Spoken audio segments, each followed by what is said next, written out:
কিরাম এদিকে বাবা আব্দুল্লাহ আনসারী এবং তিনার বিবিতে বাবা নামাজ পড়ে কিন্তু বেরাদার ইসলাম মুআদ্দাস সামানে কিরাম আব্দুল্লাহ আনসারী এত গরিব রে বাবা একটাই কাপড়ে বাবা দুই স্বামী স্ত্রীতে নামাজ পড়েছে একটা কাপড়ে দুই স্বামী স্ত্রীতে নামাজ পড়েছে রে বাবা কিন্তু নামাজ এক ওয়াক্ত কাজা করেনি জোরে বলেন না সুবহানাল্লাহ আমাদের ঘরের মা বোনদের হাজার হাজার কাপড় দেখতে নামাজ পড়তে পারে না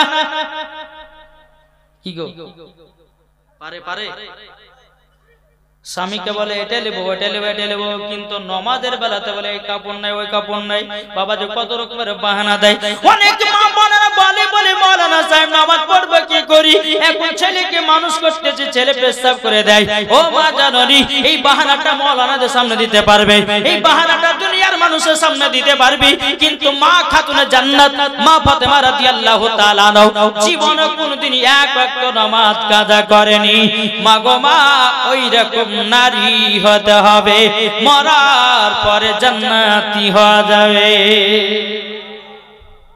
এই আমার কথা কি বুঝতে পারছেন জি দুই স্বামী স্ত্রীতে বাবাজি একটাই কাপড়ে নামাজ পড়ে নামাজ কাজা দেয় না জোরে বলেন বেরাদার ইসলাম মুআদ্দাস সামানি কিরাম বেরাদার আমার নবী মুস্তাফা সাল্লাল্লাহু তাআলা আলাইহি সাল্লাম বাবাজি মুসলমান নামাজের কথা বলেছে আব্দুল্লাহ আনসারী বাবা দুই স্বামী স্ত্রীতে বাবা কোনো রকমের নামাজটা বাতিল দেয় না নামাজ বাবাজি পড়তেছে নামাজ পড়ে এই রকম ভাবে নিয়ে বাবা আব্দুল্লাহ আনসারী বাবা প্রত্যেকদিন নবীর পেছনে নামাজ পড়তে যায় বেরাদার ইসলাম মুআদ্দাস সামানি কিরাম আমার নবী মুস্তাফা ডানে বামে যখন সালাম ফিরাতো হযরত আব্দুল্লাহ আনসারী বাবা লাস্টে কার দোয়া করতো না নবীর সাহাবীরা বলছে নবী গো ও গো দয়াল নবীজি যে আব্দুল্লাহ আনসারী আপনার পেছনে নামাজ পড়ে সালাম ফিরার পর কোনদিন দোয়া করে না নবী গো আব্দুল্লাহ আনসারী বাড়ি চলে যায় আমার নবী বলছো সাহাবীরা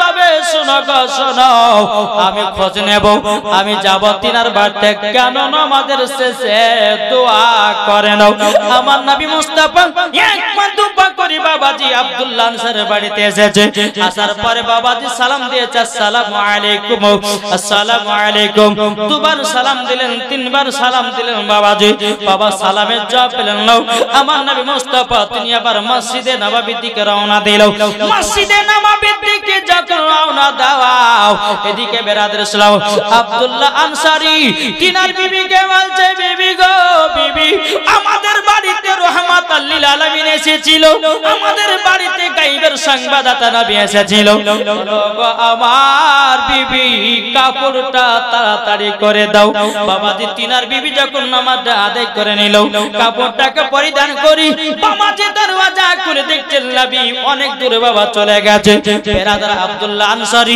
তিনি তো মনে মনে চিন্তা করছে আল্লাহ গো আমি যদি নবীকে পেছন থেকে যদি ডাকি বড় বেয়াদব হয়ে যাবে হযরত আব্দুল্লাহ আনসারী তিনি বাবা বড় বড় করে পায়ে ধাপ ফেলতে লাগলো ফেলতে ফেলতে নবীজির সম্মুখে গিয়ে পৌঁছে গেল বলো নবী গো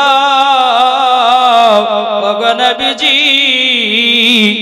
আপনি আমার বাড়িতে গেছিলেন ওগো নবীজি সালাম দিয়েছেন সালামের জবাব দেননি সালামের জবাব পাননি হযরত আব্দুল্লাহ আনসারী বলতেছে ওয়া আলাইকুম আসসালাম ওয়া রাহমাতুল্লাহি ওয়া বারাকাতুহু বেরাদার ইসলাম মুআদ্দাস সামানি কিরাম ইসলামানি কিরাম আমার নবীজি বলতেছে গো আব্দুল্লাহ আনসারী তবে শোনো গো শোনো আমি সাহাবীদের মুখ থেকে শুনলাম তুমি নাকি কোনদিন নামাজের শেষে দোয়া করো না তখন বাবাজি হযরত আব্দুল্লাহ আনসারী রাদিয়াল্লাহু তাআলা তিনি বাবা কান্না করতে লেগেছে ওগো নবীজি গো ওগো নবীজি আমি দোয়া কেন করি না নবী গো একটু আমার বাড়িতে চলুন যখন বেরাদার ইসলাম মুআদ্দাস সামানি কিরাম আমার নবী মুস্তাফাকে এক দোয়া করে যখন বাড়িতে নিয়ে এসেছেন নিয়ে আসার পরে বাবাজি আমার নবী মুস্তাফা বাড়ির ভিতরে বাবা প্রবেশ করেছে হযরত আব্দুল্লাহ আনসারী বাড়িতে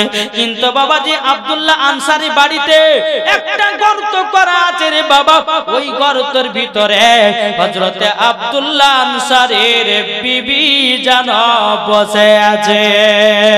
বেরাদুল ইসলাম মাদ্রাসা মানিকরা, হযরত আব্দুল্লাহ আনসারী বলছেন, নবী গো আমি নামাজের শেষে দোয়া করতে পারি না একটার কারণে গো নবী, আমি এত গরীব আমরা একটা কাপড়ে দুই স্বামী স্ত্রীতে নামাজ পড়ি গো নবী, নামাজ বাতিল দিনাও ও গো নবীজি। আমার পেছনে যখন আমি নামাজ পড়ি গো নবী, দোয়া করি নাই কারণ জন্য আমার বিবির নামাজ কাজা হয়ে যাবে বলে, নবী গো আপনার পেছনে নামাজ পড়লে তো আমিও জান্নাতি হব গো নবী। জোর বলেন ও কত নবীজি, তারই জন্য আমি দোয়া করতে পারি না গো নবী। তখন আমার নবী মুস্তাফা গর্তের পাশে দাঁড়িয়ে বলতেছে, বলো আব্দুল্লাহ আনসারী, এই গর্তের ভিতরে যদি পুরুষ বা কোন নারী যদি থাকে, কোনটা নারী কোনটা পুরুষ বোঝা যাবে না। জোরে বলেন সুবহানাল্লাহ। বাবাজি মুসলমান ভাইরাও, এই সোনা মানিকেরাও, আমার নবীজি বলতেছে গো আব্দুল্লাহ আনসারী, তবে শোনো গো, শোনো ও আব্দুল্লাহ আনসারী, তোমরা একটা কাপড়ে দুই স্বামী স্ত্রী তো নামাজ পড়েছো, আচ্ছা বলো না কি কষ্ট করে নামাজ পড়েছো? আব্দুল্লাহ আনসারী বলছেন, নবী গো আপনি যেদিন নামাজের কথা বলছেন, আসসালাতু মিফতাহুল জান্নাহ, আপনি বলেছেন নামাজ হলো জান্নাতের চাবি, নবী গো সেই দিন থেকে আমরা নামাজে এক ওয়াক্ত নামাজ বাতিল দিনাও ও গো নবীজি গো, ও গো নবীজি, তারই জন্য আপনার পেছনে নামাজ পড়তে গিয়া দোয়া করা হয় না।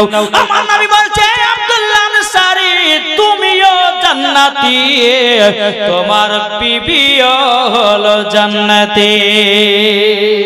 নারে তাকবীর, আল্লাহু আকবার, নারে তাকবীর, নারে রিসালাত, ইয়া রাসূলুল্লাহ, নারে রিসালাত, ইয়া রাসূলুল্লাহ। হযরত আল্লামা মাওলানা ওবায়দুল ইসলাম কালিমি সাহেব জিন্দাবাদ, নারে তাকবীর, নারে রিসালাত, ইয়া রাসূলুল্লাহ। বাবাজি মুসলমান ভাইরা, সূরা মানিকেরাও, আমার নবীজি বলছে, যাও তোমরা স্বামী স্ত্রী হলো জান্নাতি। জোরে বলেন, যেই নবী আমার রহমাতাল লিল আলামিন নূরে মুজাসসাম, নবী কামলিওয়ালা, মক্কি সরদার, আহমদ মুক্তার, নবী মুহাম্মদ রাসূলুল্লাহ সাল্লাল্লাহু তাআলা আলাইহি সাল্লাম, তিনি বলতেছি, বলো গো তোমরা শুনে রেখে দাও, আমার নবী মুস্তাফার ডান হাতে বাবা কতজন ব্যক্তি জান্নাতে যাবে, কতজন ব্যক্তি জাহান্নামে যাবে, আমার নবী মুস্তাফার হাত মুবারক এলাকায় আছে। বাবাজি আমার নবীজি দুনিয়ার সরজমিনে দাঁড়িয়ে দাঁড়িয়ে বাবা 10 জন সাহাবীদেরকে জান্নাতের সার্টিফিকেট দিয়েছে। ঠিক না? এটি জোর হবে না? বাবাজি মুসলমান, যখন আব্দুল্লাহ আনসারী তিনার বিবিকে জান্নাতি বলে ঘোষণা করলেন আমার নবী, এবং বাবা আমার নবী মুস্তাফা এক পা দুপা করে মসজিদের দিকে রওনা দেবে, হযরতে আব্দুল্লাহ আনসারী নবীর পেছন যায়। যেতে যেতে বাবা একটা খেজুর গাছে দুটো বাচ্চা ছেলে বাঁধা আছে, দুটো বাচ্চা ছেলে বাঁধো। আমার নবী মুস্তাফা বাচ্চার কাছে দাঁড়িয়ে গেছে বাবা, বাচ্চা দুটো চোখের পানি ঝরে আর কান্না করতেছে। আমার নবী বলছো আব্দুল্লাহ আনসারী চলো না যাই, বাচ্চা দুটো কেন খেজুরের গাছে বাঁধা আছে, কিসের জন্য কান্না করছে, চলো চলো যাই।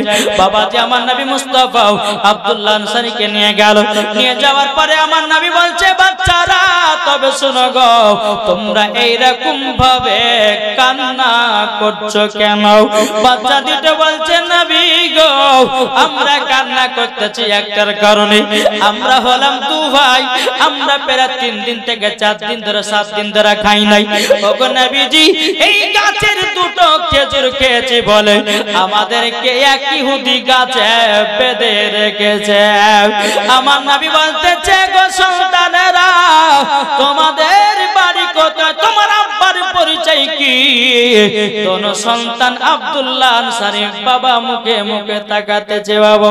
এদিকে আব্দুল্লাহ আনসারী তিনি বলছেন নবী গো এ বাচ্চা দুটোকে জানো এক ইহুদি খেজুর গাছে বেঁধে রেখেছে। বেরাদান ইসলাম মাদ্রাসা মানিকেরাও এই সোনা মানিকেরাও যখন বাবাজি কথা বলার পরে বেরাদার এদিকে আমার নবী বলতে চোখ আব্দুল্লাহ আনসারী এই বাচ্চা দুটোকে দেখে আমার এত মায়া লাগছে গো। আমার রহমাতুল লিল আলামিন বাচ্চাদেরকে যেমন ভালোবাসতো বড়দেরকে তেমন ভালোবাসতো গরিবদেরকে যেমন ভালোবাসতো বাবাজি মিসকিনদেরকে তেমনই ভালোবাসতো। জোরে বলেন সুবহানাল্লাহ। বাবাজি মুসলমান ভাইরাও এই সোনা মানিকেরাও আমার নবীজি বলতে চোখ আব্দুল্লাহ আনসারী এই বাচ্চা দুটো যতক্ষণ পর্যন্ত না ছুটাবাও আমার নবীজি বলছে বলো আব্দুল্লাহ আনসারী আমার চোখের পানি বন্ধ হবে না। ও বাচ্চা দুটো বলো গো তোমরা দুবাই জায়গাতে এসেছো তোমার আব্বার নামটা কি বলো না একটুখানি বলে দাও। বাবাজি দোনো বাচ্চা বলছে গো নবীজি আমার আব্বা হলো আব্দুল্লাহ আনসারী আমার আব্বা হলো আব্দুল্লাহ আনসারী। আমার নবী বলছে বলো আব্দুল্লাহ আনসারী তোমরা স্বামী স্ত্রী বাড়িতে নামাজ পড়তেছিলে এক ওয়াক্ত নামাজ কাজা করো নাই কিন্তু তোমার দুই বাচ্চার এইরকম অবস্থা কেন? হযরত আব্দুল্লাহ আনসারী বলছেন নবী গো ও গো নবীজি আপনি যেদিন বলেছিলেন আসসালাতু মিফতাহুল জান্নাহ নবী গো নামাজ হলো জান্নাতের চাবি। আমরা বাড়িতে স্বামী স্ত্রী আসলাম আসার পরে বললাম বলো গো বিবি আমাদের বাড়িতে একটাই কাপড় আমরা যদি দুই স্বামী স্ত্রীতে নামাজ পড়তে থাকি আমার দুই বাচ্চারা আমাদেরকে দেখে নেবে। তবে এক কাজ করো বাচ্চা দুটোকে আমরা বিদায় করে দিই বাচ্চা দুটোকে বাড়ি থেকে চলে যেতে বলি যেহেতু আমাদের প্রতি এখনো নামাজ ফরজ হয় নাই এখন এদেরকে যেতে বলি আমরা 5 ওয়াক্ত নামাজ স্বামী স্ত্রীতে পড়ব। আমার নবীজি বলছে আব্দুল্লাহ আনসারী নামাজ পড়ার জন্য বাচ্চা দুটোকে চলে যেতে বলেছে। হযরত আব্দুল্লাহ আনসারী রাদিয়াল্লাহু তাআলা তিনি চোখের পানি ফেলায়ও বলছেন নবী গো নবীজি আমরা স্বামী স্ত্রীতে ঘরের ভিতরে কেমন অবস্থা থাকবো না থাকবো তার জন্য বাচ্চা দুটোকে আমরা চলে যেতে বলেছিলাম গো নবী। আমার নবী বাবা চোখের পানি ফেলায় বলছে বলো আব্দুল্লাহ আনসারী আমাকে তাড়াতাড়ি করে মসজিদে নববীতে নিয়ে চলো।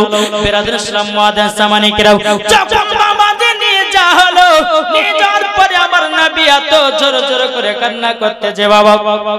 হযরত উমর ফারুক রাদিয়াল্লাহু তাআলা আনহু এসে বলছেন নবী গো আপনি কান্না করছেন কেন কি কারণ জানলে কান্না করছেন বলুন না। আমার নবী মুস্তাফা কথা মুবারক বলেন না বাবা। এদিকে বাবা হযরত উমর ফারুক এসে বলতেছে বলো গো নবীজি আপনি যদি কান্না করেন আসমানের ফেরেশতারাও কান্না করে। নবী গো আপনি বলুন কি হয়েছে? আমি উমর ফারুক যে আপনাকে দুঃখ কষ্ট দিয়েছে আমি উলঙ্গ তলোয়ার নিয়ে গিয়ে তার গর্দান পান করে দেব। নবী গো আপনি একবার বলুন একবার বলুন। আমার নবীজি কিছুই কথা বলে না।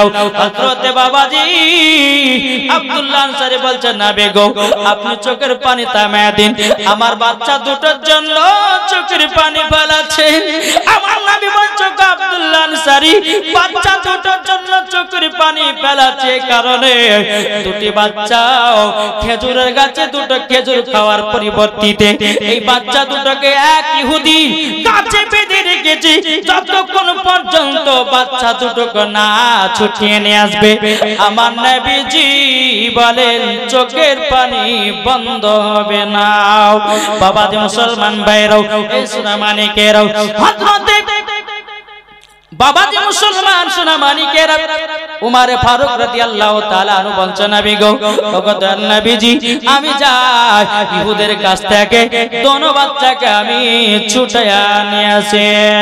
বেরাদার ইসলাম মাদ্রাসা মানিকেরাও এই সোনা মানিকেরাও আমাদেরকে বলতে চাই রে বাবাজি বাচ্চারা যদি মসজিদে নামাজ পড়তে যায় ধমক মেরে তাড়াবেন না তাকে ভালোবাসা দিয়ে শিখাবেন এটাই হলো আমার নবীজির আদেশ। হয় না এই তারাবির সময়তে বাচ্চারা নামাজ পড়তে কেসের মতো করে চিল্লাবে আর কিছু খবরদারি কথা করবেন না, বাচ্চাদের বুদ্ধি আছে। আর আপনাদেরকে বলে দিই, বাচ্চাদের যতক্ষণ পর্যন্ত বয়স না হবে, এমন কিছু মা আছে আতিরা কালে মাসিদে পেটে দিবে, যখন ওর প্রতি নমাজ ফরজ হবে তারপর ওকে মাসিদে পাঠাও। 7 বছর হবে তাকে নমাজের ট্রেনিং দাও, 12 বছর হবে নমাজ না পড়লে তাকে পিটিয়ে পিটিয়ে মাসিদে নিয়ে যাও। কি গো, আপনারা কেউ বেটাদেরকে নমাজের জন্য মেরেছেন? মেরেছেন? ও মা খালা, যে আব্দুল্লাহ আনসারীর বিবি একটা কাপড়ে এক ওয়াক্ত নামাজ কাজা করতো না, আজ আমাদের ঘরের মা বোনদের হাজার হাজার কাপড় থাকতে বাবাজি আর সঠিকভাবে নামাজ আদায় করতে পারে না। তাহলে বলুন, মরার পর জান্নাতি না জাহান্নামী? জি, আমি মা বোনদেরকে বলতে চাই, এদিকের মা বোনেরা ভালো, আমি ভগবান গলার কথা বলছি বাবজি। হ্যাঁ, এদিকের মায়েরা 5 ওয়াক্ত নামাজ পড়ে, আমাদের ওদিকের মা বোনেরা পর্দা করে, এদিকের পর্দাও করেছে, ঠিক না? এই যে এত বড় পর্দা দেখছেন না, এই পর্দাটা হ্যাঁ, এটা কিন্তু সম্পূর্ণ বাবাজি মিথ্যা পর্দা, কিছু নাই। কি বললাম? হ্যাঁ, সব মিথ্যা পর্দা। জালসাতে তুমি পর্দা করেছো, কিন্তু বাবাজি মুসলমান জালসাতে করলে হবে না। এক মহিলা বাবাজি তার বেটিকে বলছে, বেটি এক কাজ কর, কালকে তো ওয়াজ শুনেছেন, পর্দা টর্দা করতে হবে, এক কাজ কর, আমি পুকুরে গোসল করতে নামছি, তুই উপরে দাঁড়িয়ে থাকতে, ও যদি আসাতে একটু গলা খাকাড়ি দিস, ঠিক আছে মা, গোসল করতে যাও। তো মা গোসল করতে নেমেছে, তো কিছুক্ষণ পরে মা আরেকজন আসতে বলে, কে? বলে ওই পাড়া আব্দুর রহমান। ওটা তো চাচা, হয়তো ওর কথা বলেছি। ও ঠিক আছে মা। আবার কিছুক্ষণ পর বলছে, মা আরেকজন আসছে, বলে কে? বলে ওই পাড়ার আব্দুল সাত্তার। তোমার খালাতো ভাই হয়, তোমাকে ওর কথা বলেছি। আবার কিছুক্ষণ বলছে, মা আরেকজন যে কে? মাসদের ইমাম সাহেব। মাসদের এইরকম ভাবে নিয়ে এমন ভাবে মাথায় বাবা যে ঘন্টা দিচ্ছে, হচ্ছে 4 খলিফার পিরানি দেখি, দেয় না? ইমাম আর মৌলবীকে দেখলে মাথায় কাপড় দেয়, আর দুনিয়ার মানুষের কাছে গেলে পরে বা রাস্তা পথে গেলে মাথায় কাপড় দেয় না। আরে মা, আলেমের কাছে যেমন পর্দা করাও পারো, দুনিয়ার মানুষের কাছেও পর্দা করাও পারো, নাকি বলছে? হ্যাঁ, বেরাদর ইসলাম মুআদ্দাস সামানিক রাম, আল্লাহ পাক আল্লাহ তাআলা যেন আমার মা বোনদেরকে যেন হেদায়েত দান করে, জোরে বলেন আল্লাহুম্মা আমিন। তাই মায়েদেরকে বলতেছি, এই যে পর্দা করেছে বাবাজি, এটা কিন্তু সম্পূর্ণ মিথ্যা পর্দা। কি গো, মিথ্যা পর্দা? এই সঠিক বলেন না, মিথ্যা পর্দা। কেন বলছি বাবাজি মুসলমান, তুমি এই জায়গাতে পর্দা করছো, মেলাতে পর্দা নাই, রাস্তায় পর্দা নাই, শহরে পর্দা নাই, গ্রামে পর্দা নাই, বাজারে পর্দা নাই, আর এই জালসা শুনতে আসতে পারে এই সুফিগিরি দেখাচ্ছো। পর্দা করলে সব জায়গাতে পর্দা করতে হবে, নাকি গো? পর্দা করলে সব জায়গাতে, জালসাতে করো, রাস্তাতে করো, ঘাটে করো, মাঠে করো, যেখানে দেখবা সেখানে পর্দা করতে হবে, এটাই হলো পর্দা। তাই বেরাদর ইসলাম মুআদ্দাস সামানিক রাম, আজকালকার আমার মা বোনেরা বাবাজি, এখন বাবাজি ফ্যাশনের বাবাজি বোরখা পিনতেছে, আছে না? বোরখা এখন বাবাজি কিছু মহিলারা বোরখা পিনছে বাবাজি ভালোবাসার জন্য, আর কিছু কিছু মহিলারা আছে তারা খাতুনে জান্নাতকে মোহাব্বত করে বোরখা পিনে না, পিনে না? হক কথা বলে, বোরখার ভিতরে খারাপ কাজ চলছে কি চলছে না? একটু জোরে বলেন। এদিকে বিটি বলছে, আব্বাকে একটা বোরখা কিনে দিতে হবে। কেন রে বিটি? বলে কালকে ওয়াজ শুনতে গেছিল, মূল সাহেব বলেছে বোরখা পিনতে হবে, হ্যাঁ, কাউকে চেহারা দেখা যাবে না, কিন্তু ওয়ার নিয়াত ওর ভালোবাসার সঙ্গে দেখা করবে। কি গো, ঠিক না? আর ভালোবাসার সঙ্গে দেখা করবে, যেন দুনিয়ার মানুষ চিনতে না পারে সাত্তারের বেটি না আব্দুর রহিমের বেটি, চিনতে যেন না পারে, ওর জন্য লুকিয়ে লুকিয়ে যেন ভালোবাসার সঙ্গে দেখা করা হয়। এই কারোর জন্য বাবা যে ওই বোরখা কিনতেছে। এদিকে বাপ বলছে, হায় রে, আমার বেটিকে আল্লাহ হেদায়েত করেছে, হেদায়েত করেনি, তোমার বেটি আরো খারাপ পথে গেছে, নাকি বলছেন? বাবা যে একবার দূর পড়া, আল্লাহুম্মা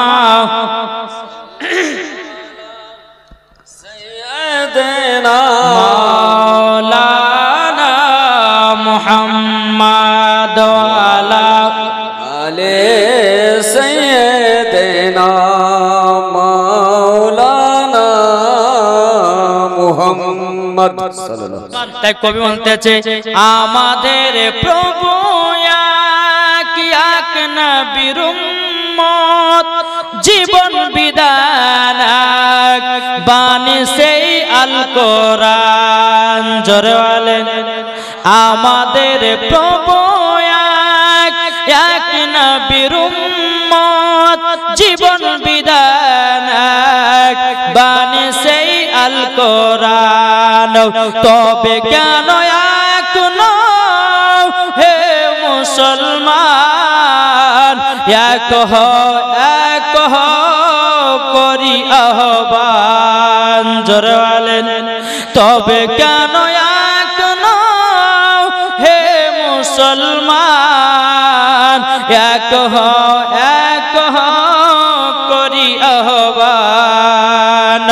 বাইতুল্লাহ এক, মদিনা শরীফ এক, উহুদ পাহাড় এক, একটা তো জীবন একটা তো মরণ, মিলে মিশে থাকবো আমরা সারা জীবন।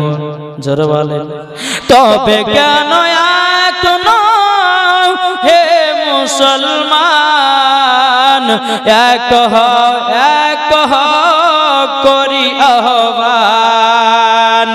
তবে কেন এখনো হে মুসলমান এক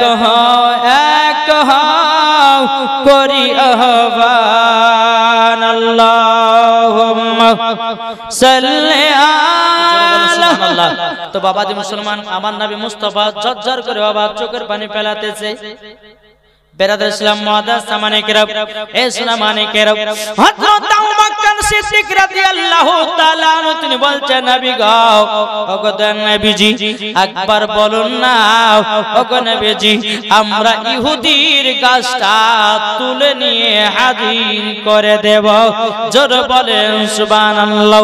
হযরত আবু বকর সিদ্দিক রাদিয়াল্লাহু তাআলা আনহু বাবাজি তিনি টক টক করে আপনার ইহুদির কাছে গেছে। যাওয়ার পরে বলতেছে ইহুদি তবে শোনো গো, তোমাকে একটা কথা আমরা বলে দিই, তোমার খেজুরের গাছের দাম কত টাকা লিবা বলো। ইহুদিটা বলতেছে বলে কেন? বলে খেজুরের গাছটা আমরা কিনতে চাই যেই গাছেতে দুটো বাচ্চা বাঁধায় আছে। বেরাদার ইসলাম মুআদ্দাস সামানে কিরাম, ইহুদিটা মনে মনে চিন্তা করতেছে যদি এখন দুটো খেজুরের গাছের সঙ্গে যে দুটো বাচ্চা বাঁধা আছে এই গাছটা দাম এখন বাড়াবে। ইহুদিটা বলছে আবু বকর সিদ্দিক তবে শোনো গো শোনো, তোমাকে একটা কথা বলে দে, এই খেজুরের গাছের পরিবর্তে আমাকে 100টা খেজুরের গাছ দিতে হবে, নাইলে পরে খেজুরের গাছ দেব না। বেরাদার ইসলাম মুআদ্দাস সামানে কিরাম, টুটুর নামে দিয়েছে 5 বস্তা সিমেন্ট। নারে তাকবীর, নারে রিসালাত। টুটুর নামে দিয়েছে 5 বস্তা সিমেন্ট। আল্লাহ তাআলা দানকে কবুল করুন। জোরে বলেন আল্লাহ পাবেন। ভাই কেউ যদি থাকে তো একটু ছড়া একটু সিমেন্টের বস্তাগুলো দিয়েন। এটা মসজিদ না মাদ্রাসা? মসজিদের উন্নতি কল্পে জি খোদার ঘরে দান করলে কমবে না, বরঞ্চ আল্লাহ আরো বরকত দিবে। আপনার যথেষ্ট দান করেছেন দেখলাম। বেরাদার সিটুর নামে সিটু সিটুর স্ত্রী দিয়েছে, হ্যাঁ সিটুর স্ত্রী তার নামে দিয়েছে 5 বস্তা সিমেন্ট। নারে তাকবীর, নারে রিসালাত। আল্লাহ স্বামী স্ত্রীর মধ্যে ভালোবাসা মোহাব্বত বাড়িয়ে দিন। জোরে বলে আল্লাহ আমিন। আর কে বেরাদার গরিবউদ্দিনের নামে দিয়েছে 500 টাকা। নারে তাকবীর, নারে রিসালাত। আল্লাহ যা আসাতে যে নিয়তে দিয়েছে দান, আল্লাহ তাআলা দানকে কবুল করুন। জোরে বলেন আল্লাহ পাবেন। বেরাদার ইসলাম মুআদ্দাস সামানে কিরাম, এ সোনা মানে কেরাও, ওগো আমার আব্বাজি মুসলমান ভাইরাও, হযরত আবু বকর সিদ্দিক রাদিয়াল্লাহু তাআলা বাবাদের টক টক করে আমার নবীজির কাছে এসেছেন। আসার পরে বলছেন নবী গো, একটা খেজুরের গাছের পরিবর্তে নবী গো 100টা খেজুরের গাছ নেবে। বেরাদার ইসলাম মুআদ্দাস সামানে কিরাম, এ সোনা মানে কেরাও, ওগো আমার মা খালো, শুনেছেন মাদাতের বেরে মা জানানীরা, আমার নবীজি বলতেছে আমার সাহাবীরা তোমরা খেজুরের গাছ কিনতে পারবে না। আমার নবী মুস্তাফা বলতেছে আমার জামাই যদি আসতো খেজুরের গাছ গাছ কিনে নিত। আমার জামাই হলো আপনার কিনা বড় লোক, তিনি হলো টাকা পয়সার মালিক। বেরাদর ইসলাম মাদ্রাসা মানিকরাম এ সোনা মানিকের যখন বাবা যে কথা বলো আমার নবীজি চোখের পানি ঝরায়া যেন কান্না করতে আছে, তখন বাবা হযরতে আব্দুল্লাহ আনসারী রাদিয়াল্লাহু তাআলা তিনি বলতে যখন নবীজি আপনি যদি কাঁদেন আমার বড় কষ্ট হয়। ও গো দয়াল নবীজি আমার বাচ্চারা মনে আর খেজুরের গাছ থেকে ছাড়া পড়বে না। আমার নবীজি বলতেছে বলো শোনো গো শোনো, তোমরা নিশ্চয় পাবা দুটি বাচ্চাকে। আমার জামাই উসমান গনিকে বলো। হযরত উসমান গনি রাদিয়াল্লাহু তাআলা তিনি যখন জানতে পেরেছে আমার নবী মুস্তাফার সম্মুখে এসেছে, আমার নবী মুস্তাফার সম্মুখে যখন বলতেছে ইয়া রাসূলুল্লাহ ইয়া হাবিবাল্লাহ নবী গো, ও গো দয়াল নবীজি কি হয়েছে বলুন না। আমার নবীজি বলতেছে গো উসমান গনি তবে শোনো, ওই যে একটা খেজুরের গাছ দেখা যায়, ওই খেজুরের গাছে দুটি বাচ্চা বাঁধা আছে, ওই দুটি বাচ্চা ছেলেকে যতক্ষণ না ছুটিয়ে নিয়ে আসবে আমি নবীজির চোখের পানি বন্ধ হবে না। বেরাদর ইসলাম মাদ্রাসা মানিকরাও যখন বাবা এই কথা বলো হযরত উসমান গনি রাদিয়াল্লাহু তাআলা তিনি বাবা আপনার ইহুদির কাছে চলে গেল। তারপরে বলতেছে ও গো ইহুদি বলো তোমার একটা খেজুরের গাছের দাম কত টাকা নেবে? ইহুদিটা বলতেছে আমি 100টা খেজুরের গাছ নেব। আমার উসমান গনি বলতেছে ও গো ইহুদি, ও গো ইহুদি আমি তোমাকে 100টা খেজুরের গাছ দিয়ে দিলাম, শুধুমাত্র আমাকে একটা খেজুরের গাছটা দাও। ঠিক আছে তাই হলো। বেরাদর ইসলাম মাদ্রাসা মানিকরাও হযরত উসমান গনি বাবা তিনি 100টা খেজুরের গাছ দিয়ে দিলেন এবং তিনি একটা খেজুরের গাছ নিয়ে বাচ্চা দুটোকে আমার নবীজির কাছে হাজির করে দিলেন। জোর বলেন সুবহানাল্লাহ। বাবাজি মুসলমান ভাইরা আমার নবীজি বলতেছে বলো গো আমার আব্দুল্লাহ আনসারী নাও তোমার দোনো বেটাকে নাও। আমি নবী মুস্তাফা বলে দিলাম তুমিও জান্নাতি আব্দুল্লাহ আনসারী, তোমার বিবিও জান্নাতি, তোমার দুই বাচ্চাও হলো জান্নাতি। জোর বলেন সুবহানাল্লাহ। তাই মা বোনদেরকে বলতে চাই গো মা জননী বাড়িতে হাজার হাজার কাপড় থাকতে গো মা আপনারা সকলে নামাজটা পড়বেন। ও মা খালা শুনে যান মা রাতের বেলা মা জননী যদি নামাজ পড়ে যদি মারা যান মরার পরে জান্নাতি হওয়া যাবে। জোর বলুন সুবহানাল্লাহ। আল্লাহ পাক আল্লাহ তাআলা বলতেছি ফাদখুলি ফি ইবাদি ওয়াদখুলি জান্নাতি, যারা আমার ইবাদত করবে তাদের জন্য ইনাম পুরস্কার হলো জান্নাত। এই ঠিক কিনা বলেন বাবা? আসুন আমরা সকলে যেন নবীকে মুহাব্বত করতে পারি, সকলের জন্য আমরা নবীকে ভালোবাসতে পারি। বেরাদর ইসলাম মাদ্রাসা মানিকরাম আসুন আল্লাহ পাক আল্লাহ তাআলা যেন আমাদের সকলকে নবীর গোলাম বানিয়ে নেয়। জোরে বলেন আল্লাহুম্মা আমিন। বাবা যে মুসলমান যাই হোক আপনাদের সম্মুখে যেটুকু আমি ওয়াজ করলাম ইনশাআল্লাহ শোনার পর একটা আমল করবেন। আমি মা বোনদেরকে বলতে চাই মা বোনেরা শুনেন, এই এত রাত্রিতে যত ভালো বক্তা নিয়ে ওয়াজ করেন না কেন, যত সুর দেন না কেন ভালো লাগবে না, সবাই বাড়ি যান। জি তো বেরাদর ইসলাম মাদ্রাসা মানিকরাম আল্লাহ পাক আল্লাহ তাআলা যেন আমাদের সকলকে নবীর আশিক নবীর প্রেমিক বানিয়ে নেয়। জোরে বলেন আল্লাহুম্মা আমিন। মা বোনেরা শুনেন, আপনারা যদি মা ফাতেমার মতো যদি নারী হতে চান তো আপনাদেরকে একটাই রিকোয়েস্ট করে বলবো যে মা ফাতেমার মতো যদি নারী হতে চান তো স্বামী স্ত্রীর মধ্যে ভালোবাসা মহব্বত রাখবেন। আর স্বামী স্ত্রীর মধ্যে ভালোবাসা মহব্বত যেখানে থাকবে ওই বাড়িতে আল্লাহর রহমত বর্ষিত হবে। জোরে বলে সুবহানাল্লাহ। আর যেই বাড়িতে স্বামী স্ত্রীর মধ্যে ভালোবাসা মহব্বত নাই ওই বাড়িতে কোনো বরকত নাই। বুঝা গেছে কিছু? তাই মায়েদেরকে বলতেছে মা জননীরা আপনারা সকলেই মা ফাতেমার মতো নারী হন। কেননা কার কখন মরণের টাইম আসবে কেউ বলতে পারবে না। পারবে গো? কেউ বলতে পারবে না কার কখন মরণ। হয়তো আপনারা জালসা শেষ করে রাস্তা যেতে যেতে আপনার মরণ হতে পারে। তাই কবি বলতেছে একই দিন আমার নাম হবে লাশ, একই দিন আমার নাম হবে লাশ।